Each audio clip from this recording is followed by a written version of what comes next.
विद्यार्थी मित्रांनो, आज आपण इयत्ता 10वी मराठी पाठ्यपुस्तकातील बालसाहित्यिका गिरिजा कीर हा पाठ समजून घेणार आहोत। पाठाच्या लेखिका आहेत डॉक्टर विजया वाड। बोलकी पाने या समीक्षणात्मक लेखातून हा पाठ घेतला आहे। प्रस्तुत पाठात बालसाहित्यिका गिरिजा कीर यांच्या साहित्याचे डॉक्टर विजया वाड यांनी आपल्या सिद्धहस्त लेखणीतून बालनाटिका, चरित्रे, कथा, कादंबरी या साहित्य प्रकारांचा मागोवा घेतला आहे। खरं तर समीक्षा म्हणजे काय हे समजून घेतल्यानंतर जीवन व्यवहारात चांगले काय आणि वाईट काय याचा विचार करून चांगले ते निवडता यावे हा या पाठाचा मुख्य हेतू आहे। मित्रांनो, आता आपण लेखिका डॉक्टर विजया वाड यांचा थोडक्यात परिचय करून घेऊया। कथा, कादंबरी, नाटक, कविता, प्रवासवर्णन असे त्यांचे विविधांगी लेखन आहे। साहित्य सेवेबद्दल त्यांना विविध पुरस्कार प्राप्त झाले आहेत। मराठी विश्वकोश मंडळाच्या अध्यक्षा म्हणूनही त्यांनी काम पाहिले आहे। विविध शैक्षणिक प्रकल्पही त्यांनी राबविले आहेत। 2007 मध्ये सांगली येथे झालेल्या मराठी बालकुमार साहित्य संमेलनाचे त्यांनी अध्यक्षपद भूषविले आहे। मित्रांनो, आता आपण गिरिजा कीर यांच्याविषयी थोडक्यात माहिती जाणून घेऊया। ज्येष्ठ लेखिका, बालसाहित्यिका, कथाकथनकार। बालसाहित्यातील त्यांचे योगदान विशेष उल्लेखनीय आहे। त्यांच्या लेखन प्रवासाला माणुसकीची किनार आहे। दैनिके, मासिके, नियतकालिके, पुस्तके, आकाशवाणी, दूरचित्रवाणी अशा सर्व माध्यमातून लीलया संचार करणाऱ्या, उत्तम कथाकथनाने मने जिंकणाऱ्या लेखिका असा त्यांचा लौकिक आहे। या स्थूलवाचनपर पाठात एक अर्ज आहे बाप्पा ही बालनाटिका, संस्कारक्षम अशी चरित्रे, तू सावित्री हो या कथासंग्रहातील गोष्ट एका माणसाची ही कथा, फुलं फुलवणारा म्हातारा ही कथा, झंप्या द ग्रेट आणि येडबंबू ढब्बू ही बालकादंबरी अशी अनेक उदाहरणे आहेत।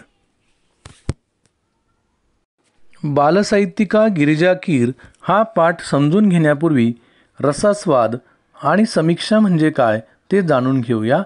रसास्वाद म्हणजे रसग्रहण। आपण कथा, कादंबरी, चरित्र, नाटक, कविता अशी अनेक पुस्तके वाचत असतो। यासाठी रसास्वाद महत्त्वाचा। रसास्वाद यासाठी असणाऱ्या महत्त्वाच्या बाबी: 1. आपल्या आवडीनिवडीचे विश्लेषण आपल्याला करता येणे ही एक अत्यंत महत्त्वाची अशी बाब आहे। 2. एखादं पुस्तक आपल्याला खूप आवडलं म्हणजेच त्यातील कोणत्या गोष्टी आवडल्या हे शब्दात नेमकेपणाने मांडणे म्हणजे रसास्वाद। 3. एखादी गोष्ट आवडण्याचे वा न आवडण्याचे चिकित्सक अभ्यासपूर्ण विश्लेषण म्हणजे समीक्षा। आणि 4. समीक्षा करण्याची पहिली पायरी म्हणजे त्या साहित्यकृतीचा, कलाकृतीचा आस्वाद घेणे।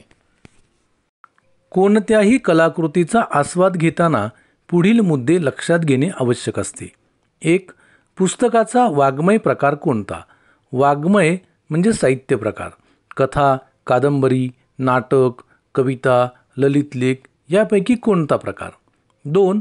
पुस्तकातील व्यक्तिरेखा आणि त्यांच्या स्वभावातील भारावून टाकणारे विशेष। या व्यक्तिरेखा सहजपणे फुललेल्या आहेत की त्या कृत्रिमतेने टिपलेल्या आहेत हे लक्षात घेणे आवश्यक असते। 3. कथानक आकर्षक व उत्कंठावर्धक आहे का? उत्कंठावर्धक म्हणजे औत्सुक्य, पुढे काय होणार याबाबतची अनिवार्य इच्छा। 4. कविता संग्रह असल्यास कवितांचे भावसौंदर्य, विचारसौंदर्य व अर्थसौंदर्य कशातून जाणवते? 5. लेखकाची भाषाशैली कशी आहे? 6. पुस्तकाची सुरुवात व शेवट आकर्षक आहे का? 7. पुस्तकातून मिळणारे चिरंतन मूल्य, संदेश, उपदेश तसेच कथानक व त्यातील आशय आणि कथानकाचा विषय या सर्वांचा एकत्रित परिणाम होतो का? बालसाहित्यिका गिरिजा कीर स्थूलवाचन। लेखिका म्हणतात, आज मी गिरिजा कीर यांच्या बालसाहित्याबाबत लिहिणार आहे। विपुल साहित्य निर्मिती करूनही गिरिजाबाईंच्या लेखनात तोचपणाचा दोष अभावानेही आढळत नाही, हे त्यांचे सर्वात मोठे यश आहे। तोचपणाचा दोष म्हणजे एकसारखेपणाचा दोष अभावाने आढळत नाही म्हणजे मुळीच आढळत नाही. त्यांची नाटुकली आपण वाचलीत तर आपल्या असे लक्षात येईल की चमत्कार, अद्भुत रम्यता या साऱ्यांपेक्षा बाईंना दैनंदिन जिव्हाळ्याचे प्रश्न खूप महत्त्वाचे वाटतात आणि तेही बालकांच्या विश्वातले.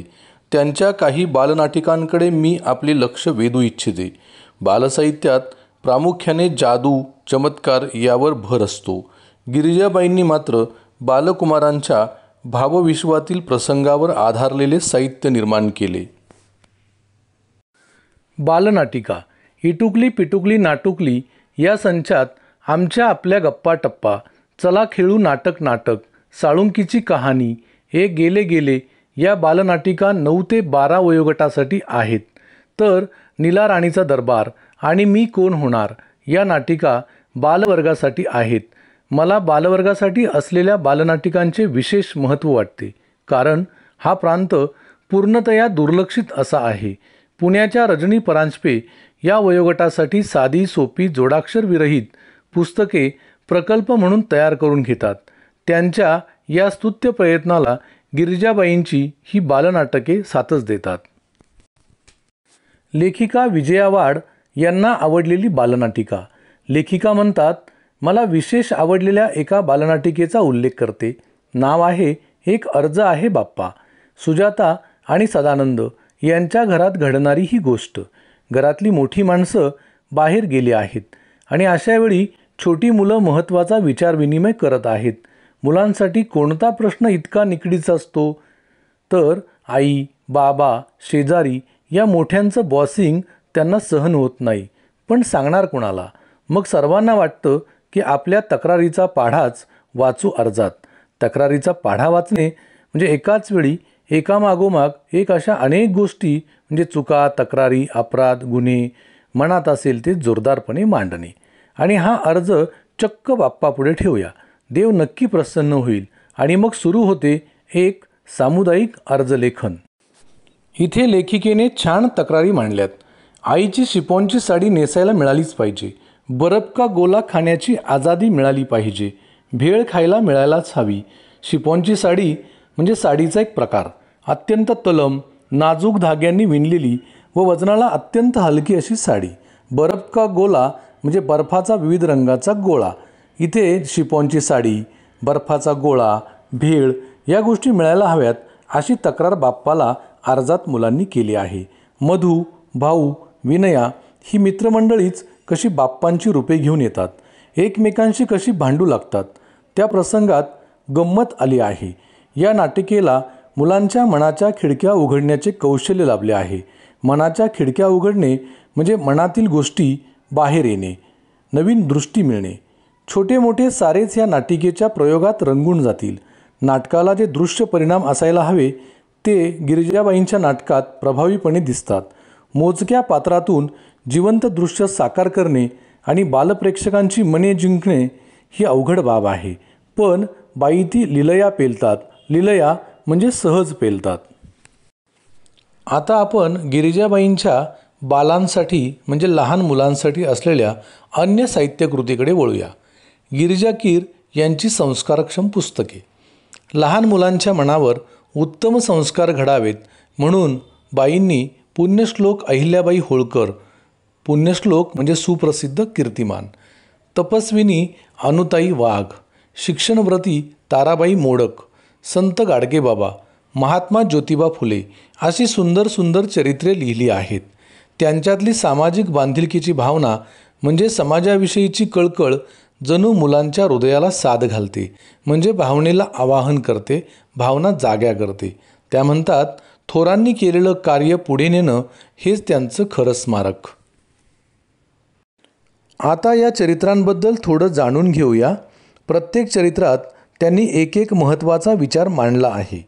उदाहरणार्थ महात्मा ज्योतिबा फुले यांच्या चरित्रात गिरिजा कीर लिहितात, प्रत्येक सुशिक्षित स्त्रीला आपल्याला लिहिती बोलती करणाऱ्या या पित्याचं ऋण कधीही विसरता येणार नाही. शिक्षणव्रती ताराबाई मोडक.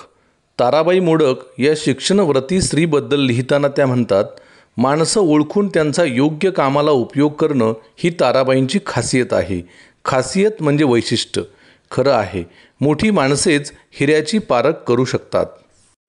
ताराबाई मोडक यांचा वसा पुढे चालवणाऱ्या अनुताई वाघ यांचे चरित्र सादर करताना गिरिजाबाई म्हणतात, ज्या भागात काम करायचं त्या भागातील मुलं शिकती आणि शिक्षणासाठी येती करणं, त्या परिसरातल्या जीवनावश्यक अडचणी लक्षात घेणं, या गोष्टी अनुताईंनी आचरणात आणल्या. त्याचबरोबर कार्यानुभव शिकवताना रोजगाराची संधी उपलब्ध करून देणं, त्यांना समजेल अशी भाषा वापरणं, श्रद्धेनं शिकवणं, त्यात प्रेम ओतणं, या गोष्टी अनुताईंनी आचरणात आणल्या. जन्मभर ते कार्य पुढे नेण्यासाठी सळसळत्या रक्ताची तरुण मुलं पुढे येवोत, हेच अनुताईंचे खरे स्मारक ठरेल.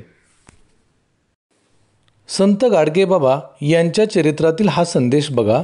मुलांनो, संतपद प्राप्त व्हायला चमत्कार करावे लागत नाहीत. विभूती म्हणजे अंगारा लावून ध्यानस्थ बसावे लागत नाही. पहाडात निघून जावे लागत नाही. लोकात राहून लोकजागृती कशी करावी हे संत गाडगेबाबांनी दाखवून दिलं. म्हणूनच ते महान संत होत. अस्वच्छता, अज्ञान, चमत्कार, अंधश्रद्धा, बुवाबाजी अशा दुष्ट प्रवृत्तीच्या चिखलातून समाजाला बाहेर काढणे हे गाडगेबाबांचे मुख्य उद्दिष्ट होते. पुण्यश्लोक अहिल्यादेवी होळकर. दुःखाच्या अग्नीत होरपळूनही शुद्ध सोन्यासारख्या लखलखणाऱ्या माता अहिल्याबाई होळकर यांच्या चरित्रात त्या लिहितात, प्रजेला पुत्रवत मानून अपार सुख देणाऱ्या, दानधर्म करणाऱ्या अहिल्याबाई सदैव इतरांसाठी जगल्या एखाद्या अचल दीपस्तंभासारख्या. त्यांचं जीवन गंगाजळासारखं निर्मळ होतं. अशा प्रकारे प्रत्येक चरित्रातून गिरिजाबाईंनी मुलांना एक प्रत्येकारी संदेश दिला आहे. मुलांना पचेल रुचेल अशी सोपी पण हृदयाला हात घालणारी भाषा वापरून त्यांनी चरित्र लेखनाला एक नवा आयाम दिला आहे. नवा आयाम म्हणजे एक विशिष्ट दिशा दिली आहे. प्रत्येक चरित्रात महत्त्वाचा विचार मांडला आहे. महान लोकांचे कार्य समजून घेऊन तशी कृती करण्याची प्रेरणा दिली आहे. गिरिजा कीर यांचे बालकथा लेखन. गिरिजाबाईंनी बालांसाठी म्हणजे लहान मुलांसाठी विपुल कथाही लिहिल्या आहेत. तू सावित्री हो या पुस्तकात एकूण 8 कथा आहेत. त्यातील गोष्ट एका माणसाची ही कथा नितांत सुंदर उतरली आहे. मधू या गरीब मुलाची आई आजारी पडते. तिच्या पोटात गाठी झाल्याचे डॉक्टर सांगतात आणि ऑपरेशनने तिला बरे वाटेल असा निर्वाळाही देतात. ऑपरेशन म्हणजे शस्त्रक्रिया आणि निर्वाळा देणे म्हणजे खात्री देणे. मधू अत्यंत निरुपायाने एकाचे पाकीट मारतो, कारण त्याच्याजवळ पैसे नसतात. मधू नोटा मोजतो, तब्बल 2000, पण सोबत चिठ्ठी असते, प्रिय आनंदा, सोबत 2000 रुपये पाठवतोय.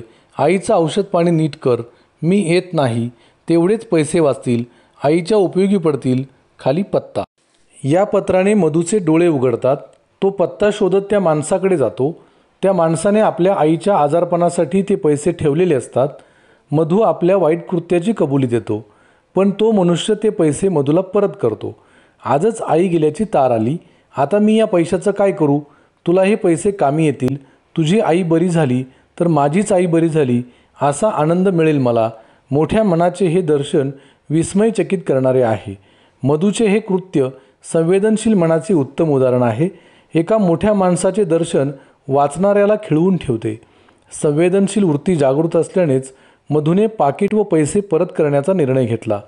संवेदनशील मनाने जो समाजात वावरतो तो आपला परका भेद करत नाही. मदतीसाठी धावून जाणे हे संवेदनशील मनाने शक्य होते. एका आईच्या औषध पाण्याचे पैसे आवश्यक असूनही परत करण्याचा मधूचा निर्णय त्याच्या संवेदनशील मनाचे उत्तम उदाहरण आहे. फुलं फुलवणारा म्हातारा या पुस्तकातील याच नावाची पहिलीच कथा मोठी सुरेख आहे. या कथेत खूप चमत्कार असले तरी मूळची ही जपानी कथा खिळवून ठेवते. सुंदर स्वैर अनुवादाचे म्हणजे मुक्त भाषांतराचे उत्तम उदाहरण म्हणून तिचा उल्लेख करता येईल. गिरिजाबाईंच्या कथा मुलांच्या भावविश्वाशी जवळीक साधणाऱ्या आहेत. वाचकांना खिळवून ठेवतात. तू सावित्री हो या कथासंग्रहातील गोष्ट एका माणसाची. या कथेतून मोठ्या मनाचे माणुसकीचे होणारे दर्शन विस्मयचकित करणारे आहे. समाजात वावरताना माणसाच्या मनातील संवेदनशीलता जागी असेल तर दुसऱ्याला मदत करण्यातला आनंद नक्कीच आपल्याला मिळतो. आपलेपणाचा ओलावा वेगळ्या उंचीवर घेऊन जातो.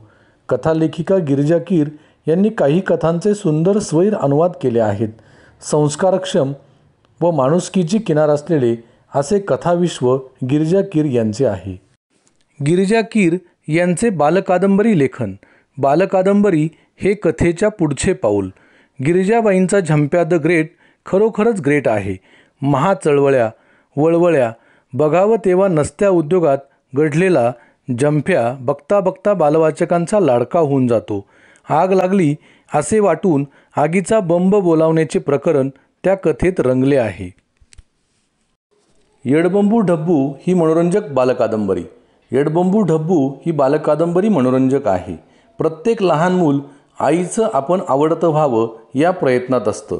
ढब्बू हा मुलगा आईला उगाचच्या उगाच त्रास देणारा नसतो. ताईचा साखरपुडा असतो, त्यासाठी घरात मिठाई केलेली असते. काही गरीब मुले मागू लागतात, ढब्बू नाही म्हणतो, पण आई म्हणते तुकडा तुकडा देऊन टाक त्यांना, कुणाला दुःखी ठेवू नये, सर्वांवर प्रेम करावे. ढब्बू ते ध्यानात ठेवतो. दुपारी सगळे वामकुक्षी घेत असतात. वामकुक्षी म्हणजे दुपारच्या वेळी जेवणानंतर घेतलेली छोटीशी झोप. त्यावेळी आईने व्याह्यांना देण्यासाठी आणलेले मिठाईचे ताट ढब्बू भिकाऱ्यांना वाटतो. आहे ना गंमत? म्हणजे ढब्बूने आईने सांगितलं लक्षात ठेवलं आहे. तो भाग वाचकांना आवडावा असा आहे. येडबंबू ढब्बू या कादंबरीतील हा विनोद आहे. वरवर पाहता ढब्बूचा विचित्रपणा, परंतु त्याचा दातृत्वभाव मनावर प्रभाव टाकतो. ढब्बूचा भोळेपणा, आईची त्याने लक्षात ठेवलेली गोष्ट, गरिबांवर प्रेम करण्याची वृत्ती विनोदाच्या माध्यमातून प्रकटली आहे. गिरिजा कीर यांनी या कादंबरीत मुलांच्या भावविश्वाशी जवळीक साधली आहे. एकूणच गिरिजाबाईंना शब्दांचे इतके सुंदर दान पडले आहे की अनंत हस्ते कमलाकराने, देता किती घेशील दो कराने असे वाटावे. गिरिजाबाई यांच्या लेखणीला, त्यांच्या संस्कारक्षम वाङ्मयाला माझा अंतःकरणपूर्वक मानाचा मुजरा. अनंत हस्ते कमलाकराने, देता किती घेशील दो कराने याचा अर्थ कमलाकर म्हणजे विष्णू, नारायण, परमेश्वर. तो आपल्याला अनंत हातांनी देत असतो. आपल्याला मात्र 2च हात. किती घेणार 2 हातांनी? गिरिजाबाईंनी आपल्याला अनंत हातांनी बालसाहित्याचा खजिनाच बहाल केला आहे. आपले 2 हात ते घेण्यास अपुरे पडतील इतकं भरभरून दिलं आहे. आता पुढे दिलेल्या कृती आपण आपल्या वहीत सोडवा. 1. टिपा लिहा. गिरिजा कीर यांच्या बालनाटिकांचे विशेष. गिरिजा कीर यांच्या येडबंबू ढब्बू या बालकादंबरीतील विनोद. 2. मधूचे कृत्य संवेदनशील मनाचे उत्तम उदाहरण आहे. या विधानाबाबत तुमचा अभिप्राय स्पष्ट करा. 3. साहित्यकृतीचा आस्वाद घेताना लक्षात घ्यायचे मुद्दे तुमच्या शब्दात स्पष्ट करा. मित्रांनो, हा व्हिडिओ आपण सर्वांनी पाहिला त्याबद्दल खूप खूप धन्यवाद. निर्मिती व संकल्पना श्री नाना शिवले, माजी उपसभापती, शिक्षण मंडळ पिंपरी चिंचवड महानगरपालिका, प्रेरणा माध्यमिक विद्यालय, लक्ष्मणनगर, थेरगाव, पुणे आणि श्री प्रवीण मुंढे, श्रीमती SD गणगे प्रशाला, कृष्णानगर, चिंचवड, पुणे.